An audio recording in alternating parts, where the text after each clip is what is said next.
Martin's Big Words, The Life of Dr. Martin Luther King Jr., written by Doreen Rappaport and illustrated by Bryan Collier.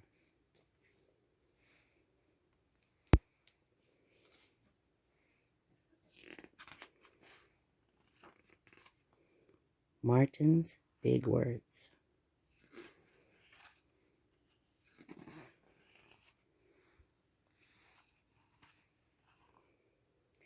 Everywhere in Martin's hometown, he saw the signs. White only. His mother said these signs were in all the southern towns in the United States. Every time Martin read the words, he felt bad, until he remembered what his mother had told him. You are as good as anyone.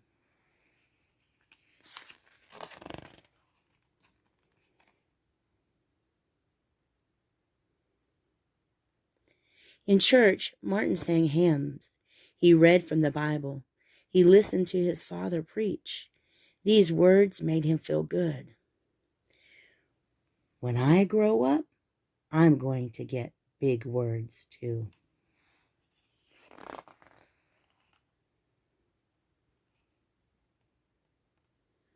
Martin grew up. He became a minister like his father, and he used the big words he had heard as a child from his parents and from the Bible. Everyone can be great.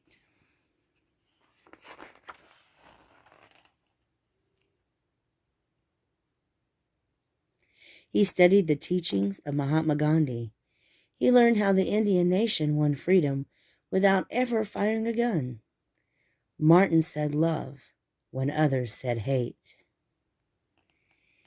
Hate cannot drive out hate. Only love can do that.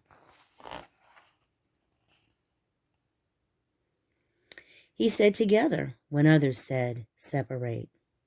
He said peace when others said war. Sooner or later, all the people of the world will have to discover a way to live together.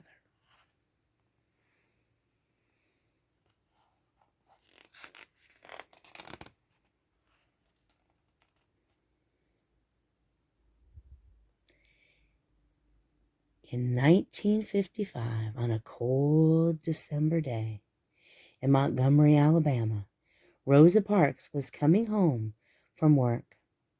A white man told her to get up from her seat on the bus so he could sit. She said no and was arrested. Montgomery's black citizens learned of her arrest. It made them angry. They decided not to ride the buses until they could sit anywhere they wanted.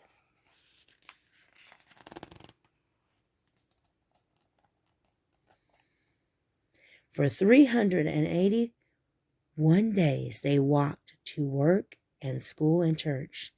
They walked in rain and cold and in blistering heat. Martin walked with them and talked with them and sang with them and prayed with them until the white city leaders had to agree they could sit anywhere they wanted. When the history books are written, someone will say there lived black people who had the courage to stand up for their rights.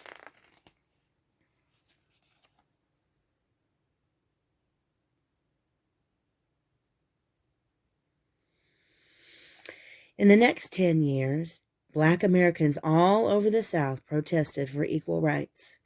Martin walked with them and talked with them and sang with them and prayed with them. White ministers told them to stop. Mayors and governors and police chiefs and judges ordered them to stop. But they kept on marching. Wait. For years I have heard the word wait. We have waited more than 340 years for our rights.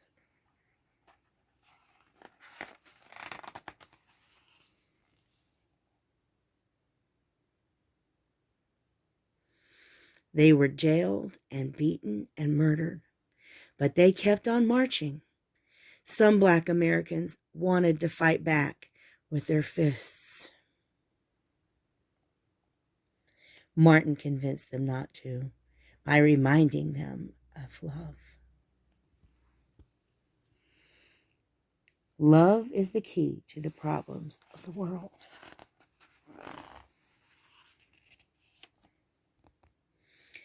Many white Southerners hated and feared Martin's words. A few threatened to kill him and his family. His house was bombed. His brother's house was bombed. But he refused to stop.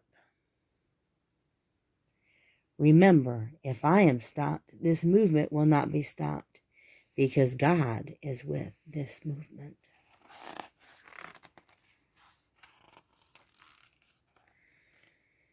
The marches continued. More and more Americans listened to Martin's words. He shared his dreams and filled them with hope. I have a dream that one day in Alabama, little black boys and black girls will join hands with little white boys and white girls as sisters and brothers.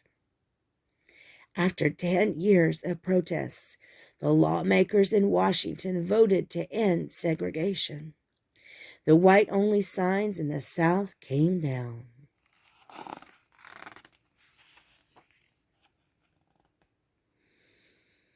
Dr. Martin Luther King Jr. cared about all Americans.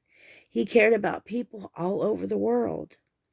And people all over the world admired him. In 1964, he won the Nobel Peace Prize. He won it because he taught others to fight with words, not fists.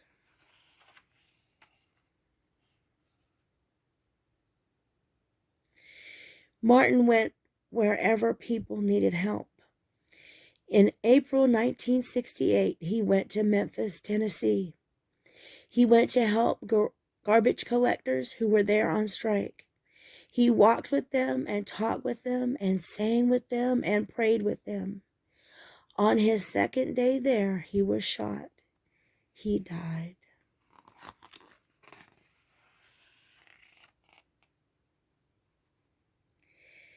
His big words are alive for us today.